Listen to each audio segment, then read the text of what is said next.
O advogado Mohammad Mostafai, defensor de Sakineh Mohammad Ashitania, condenado à morte por apedrejamento em razão de adultério no Irã, simplesmente sumiu.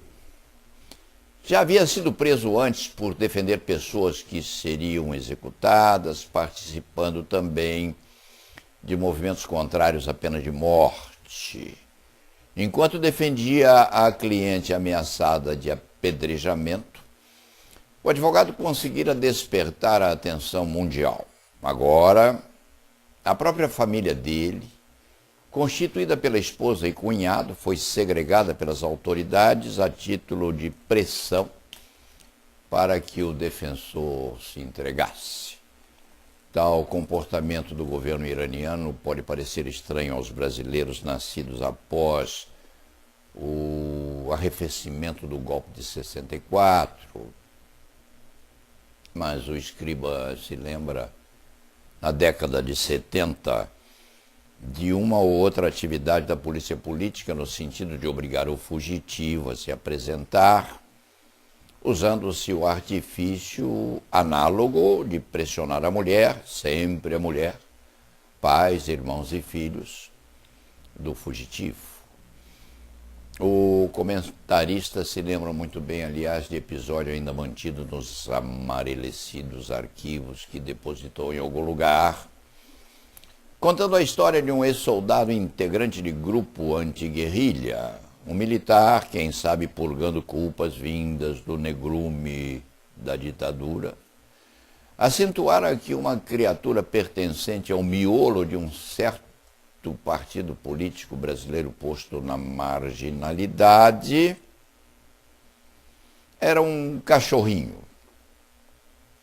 Para quem não sabe, na gíria, cachorrinho é o apelido daqueles que traíam o companheiro, infiltrando-se nos grupos revoltosos, ditos células, a mando da repressão militarizada. Acontece que o cachorrinho não gostou e processou o soldado por injúria e difamação. Isso já no período democratizado brasileiro. O antigo paraquedista era um paraquedista. Processado, explicou que não pretender injuriar o querelante, mas apenas explicar que a infiltração daquele nas células de esquerda se devia ao fato de as autoridades terem ameaçado o homem de lhe prenderem a mulher e os filhos, praticando violência e tortura contra aqueles todos. Já se percebe que a hipótese de o governo iraniano ter o comportamento indicado não é privilégio ou prerrogativa de povos ainda ligados ao fundamentalismo. Isso aconteceu aqui domesticamente e não uma vez só.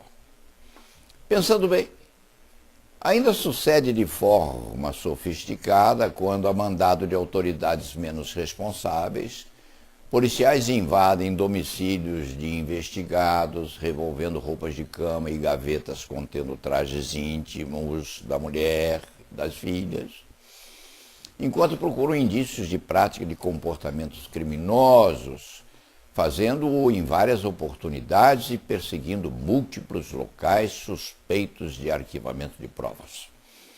Essa atividade de pressionamento indireto é ocasionalmente desenvolvida pela própria imprensa, o cronista, mantendo meio século de recordações entre os neurônios, conserva a história de um homem cuja fotografia saiu na primeira página de matutino importante, sob título em caixa alta, acusando o jornal de bandido e peculatário. O filho daquele inculpado, criança ainda, foi perseguido pelos coleguinhas no pátio da escola. Isso no dia seguinte. Enquanto os garotos manipulavam aquela página difamatória, a criança corria à frente e morreu com a boca cheia de areia do campo de futebol da escola. Tinha a chamada doença azul. Volte-se ao advogado Mohammad ou está preso, ou fugiu, ou morreu. O Irã não tem tanto mar quanto o Brasil, Mar Cáspio e Golfo Pérsico, se a memória não falha.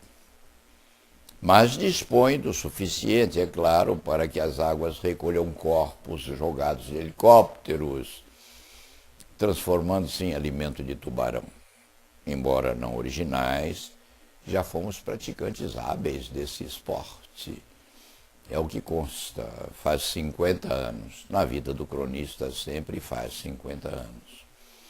Dentro de tal contexto, o defensor da hipotética adúltera pode estar escondido ou ter servido de almoço a predadores marinhos, ou está preso. De qualquer forma, a Anistia Internacional cobra a prestação de contas das autoridades iranianas. E se a morte por apedrejamento emociona o mundo inteiro, o narrador vê razão igual ou maior para que todos os advogados do mundo, os juristas em geral, façam igual, embora desconfiando de que a relevância do incidente no Brasil, no momento em que o povo brasileiro e a classe jurídica têm preocupações mais imediatas com a satisfação das emergências domésticas, tal relevância não parece muito extravagante. O acidente é absorvido. Consta que o presidente Lula se manifestou no sentido de reclamar contra a prisão da família do fugitivo ou do morto. Isso funciona assim. O colunista faz a sua parte, acreditando na chegância de um momento em que se redesperte na comunidade jurídica nacional, inclusive, e entre os 650 mil advogados brasileiros, a emoção saudável de prestação de ajuda a um companheiro. Se resultado não houver, perdurará na consciência de todos a satisfação do dever ético imposto aos comunheiros. E ponto final.